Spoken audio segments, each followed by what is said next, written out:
미주페이서 션입니다. 올해 안에 전 세계 시총 1위의 주인공은 엔비디아가 아니라 구글로 바뀔 확률이 매우 높습니다. 구글이 이번 26년 1분기 실적 발표 직후 정고점을 시원하게 돌파하고 갭상승한 반면 엔비디아는 6개월 이상 정고점 근처에서 다소 지루한 행보를 보이고 있습니다. 이제 왜 구글이 엔비디아를 따돌리고 시총 1위, 황제 자리에 오를 수밖에 없는지 세 가지 핵심 포인트와 이를 뒷받침할 최신 월가 리포트까지 총정리해보고 최종 시나리오와 그 가능성까지 정밀 분석 바로 들어갑니다. 월가에서도 이제 구글 이즈 킹이라는 헤드라인이 조심스럽게 등장하고 있습니다. 월가의 구글 시총 1위 시나리오는 다음과 같습니다. 단기 관전 포인트 5월 말 엔비디아 실적. 엔비디아 실적 발표까지 남은 3주 동안 구글은 이번 실적의 온기를 유지하며 $400 고지를 노릴 것입니다. 만약 엔비디아가 5월 실적에서 시장의 눈높이 마진 75% 수정 및 가이던스 상향을 충족하지 못하고 또다시 박스권에 머문다면 시총 격차는 3천억 달러 이내로 좁혀질 수 있습니다.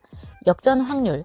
일부 공격적인 분석가들은 구글이 $420 선에 도달하는 지점을 올해 3, 4분기로 보고 있습니다. 엔비디아가 하드웨어 사이클의 피크를 지나 횡보하는 사이 서비스와 클라우드로 현금 흐름을 무한 복사하는 구글이 시총 1위를 탈환하는 것은 시간 문제라는 시각이 지배적입니다.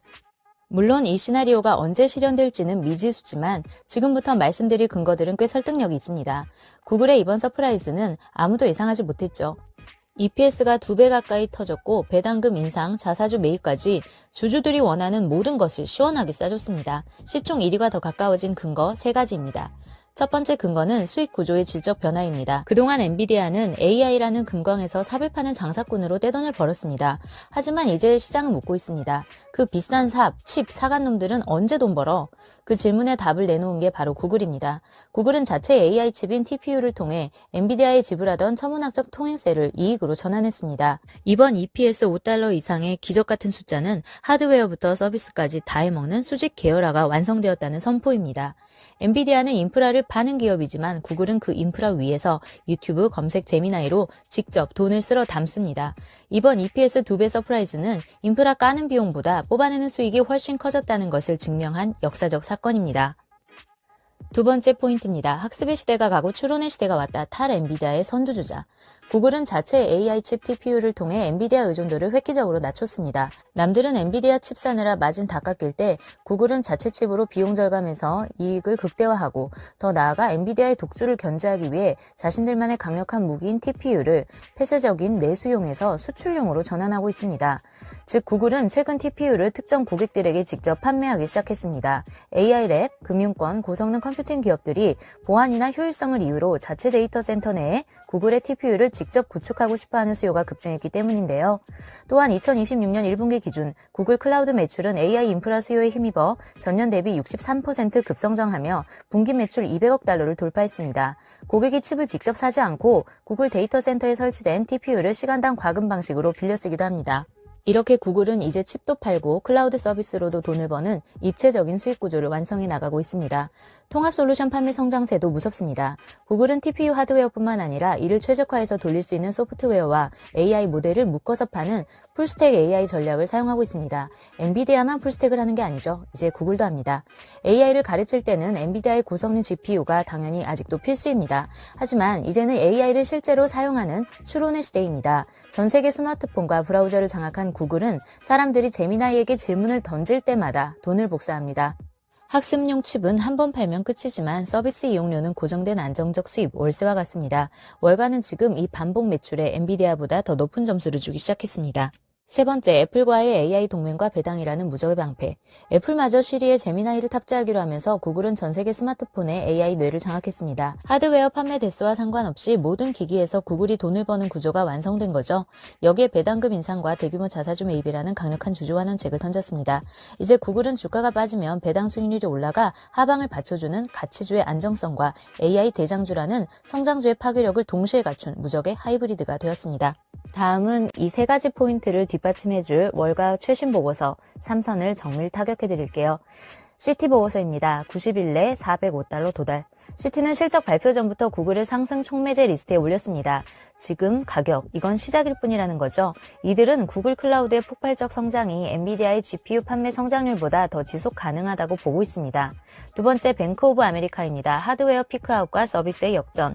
이 리포트는 더 소름 돋습니다. 엔비디아의 75% 마진이 과연 유지될 것인가에 대한 의문을 던집니다. 자체 칩을 가진 구글이 가성비로 시장을 잠식하면 엔비디아의 독점 프리미엄은 깨질 수밖에 없다는 거죠. 올해가 그 골든크로스의 해입니다. 세 번째, 골드만삭스, 현금 복사기의 귀환. 골드만삭스는 구글의 주주환원 정책을 황제의 대관식 준비라고 표현했습니다. 시총 1위가 되려면 주가만 높아서는 안 됩니다. 상황에서 엔비디아의 딜레마는 심각해질 수밖에 없는데요. 시장은 이제 엔비디아의 하드웨어 판매 수치보다 75%라는 미친 영업이익률을 계속 유지할 수 있냐는 질적인 의문에 던지고 있습니다. 추론용 칩 시장에서 구글 TPU, 아마존, 메타 등 빅테크들의 자체 칩 공세가 거세지면서 독점 프리미엄이 깎일 조짐이 보이기 때문이죠. 그럼 엔비디아 젠슨왕은 가만히 손 놓고 당하고만 있을까요? 절대 아닙니다. 엔비디아도 1위를 지키기 위한 필살기 3가지를 다음과 같이 준비하고 있습니다. 첫째, 기술적 초격차. 엔비디아는 블랙웰을 통해 단순한 칩이 아닌 거대한 AI 시스템을 제안합니다. 또한 다음 세대인 베라 루빈이 로드맵을 앞당겨 발표하며 경쟁자들이 따라올만 하면 다음 단계로 도망가 버리는 전략을 쓰고 있습니다. 둘째, 추론 비용의 파괴적 혁신, 그룹 협업과 소프트웨어 최적화. 구글이 TPU로 추론 비용 낮췄다고 자랑할 때 젠슨왕은 조용히 지갑을 열었습니다. 엔비디아는 약 200억 달러를 들여 추론 기술 끝판왕인 그록의 기술 라이센스와 핵심 인재를 사실상 싹쓸이했습니다. 단순한 투자가 아니라 이 기술이 이식해 이번 GTC 2026에서 공개된 것이 바로 그록 3 LPX 추론 가속기입니다. 기존 칩보다 효율을 무려 35배나 높이며 비싼 엔비디아 칩이 결국 운영비 면에서 구글보다 싸다는 논리를 하드웨어로 증명해버린 겁니다. 구글의 TPU가 가성비로 치고 올라오니 엔비디아도 소프트웨어 최적화를 통해 추론 비용을 획기적으로 낮추고 있습니다. 우리 칩이 비싸지만 성능이 압도적이라 결국 이게 더 싸게 먹힌다는 논리로 구글의 공세를 막아내려 하고 있죠. 하지만 75% 마진을 유지해야 한다는 압박이 주가를 시원하게 올리진 못하고 있습니다. 셋째, 네오클라우드로 데이터 센터 투자. 여기에 직접 데이터 센터는 안 하지만 코어이브나 네비우스 같은 네오클라우드 업체들의 최신 칩을 선공급하며 구글 클라우드를 포위하는 대리전까지 치르고 있습니다. 막대한 현금 동원력으로 이들 기업에 투자하여 매출을 뽑아내고 있고 칩 권력을 이용해 클라우드 판도까지 흔드는 치밀한 수성 전략입니다. 구글이 역사적으로 시총 1위를 했던 적이 있는지에 대해 정확한 팩트를 짚어드리면 찰나의 순간들은 있었지만 장기적으로 왕좌를 지킨 적은 없었습니다. 만년 우승 후보, 2등 느낌이 강했죠. 과거 기록을 보면 구글이 1위를 찍었던 대표적인 순간들 다음과 같습니다. 2016년 2월 역사적 첫 역전. 당시 구글이 실적 발표 급등하면서 애플을 제치고 사상 처음으로 세계 시총 1위에 올랐습니다. 하지만 이는 며칠 가지 못하고 다시 애플에게 자리를 내줬습니다. 2019년에서 2020년 사이 간헐적 터치한 적이 있습니다. 마이크로소프트, 애플, 아마존과 함께 시총 1조 달러 클럽에 가입하며 아주 짧은 기간 동안 장중 1위를 기록하거나 애플과 순위 다툼을 벌인 적이 있습니다. 최근 2026년 1월, 올해 초에도 구글이 잠시 애플을 제치고 시총 2위로 올라서며 1위인 엔비디아를 바짝 추격했던 흐름이 있었습니다. 결론적으로 구글은 늘 언제든 1위를 할 수 있는 후보였지만 아이폰의 애플이나 윈도우 클라우드의 MS 그리고 지금의 AI 인프라 대장 엔비디아처럼 시대를 장기 집권한 적은 없었습니다. 이번 역전 시나리오가 특별한 이유. 그래서 이번 시나리오가 더욱 특별해지는데요. 과거의 역전이 단순한 주가 변동에 의한 것이었다면 지금의 상승세는 수익의 질이 동반된 역전 시도라는 점에서 차원이 다르기 때문입니다. 과거의 구글이 광고로 잘 버는 형이었다면 현재의 구글은 AI 인프라부터 서비스까지 다 먹고 배당까지 주는 형입니다. 월가 리포트 등에서도 구글이 이번에 1위를 탈환하면 과거와 달리 장기 집권 체제로 갈 가능성이 높다는 분석이 나오는 이유입니다. 엔비디아가 하드웨어 마진 압박으로 주춤하는 사이 구글이 플랫폼의 힘으로 밀어붙이고 있으니까요. 구글 이번엔 진짜 반짝 1위가 아니라 장기 대장이 될 수 있을까요? JP모건과 월가 주요 IB들의 분석 리포트 내용을 정밀하게 짚어드릴게요. 이 리포트들은 주로 2026년 3월 말에서 4월 중순, 즉 실적 발표 직전 및 직후에 집중적으로 나왔습니다. 특히 장기 집권 가능성을 언급한 핵심 이유는 단순히 주가가 올라서가 아니라 구글의 비즈니스 체질 개선에 방점이 찍혀 있다는 점이 중요한데요. 리포트의 핵심은 인프라 빌더에서 서비스 오너로입니다. JP모건인데요. 3월 말 발행한 2026년 Emerging Technology Trends 보고서와 4월 실적 분석 노트에서 구글의 1위 탈환이 과거와 다른 이유를 이렇게 설명했습니다. 하드웨어 독립성.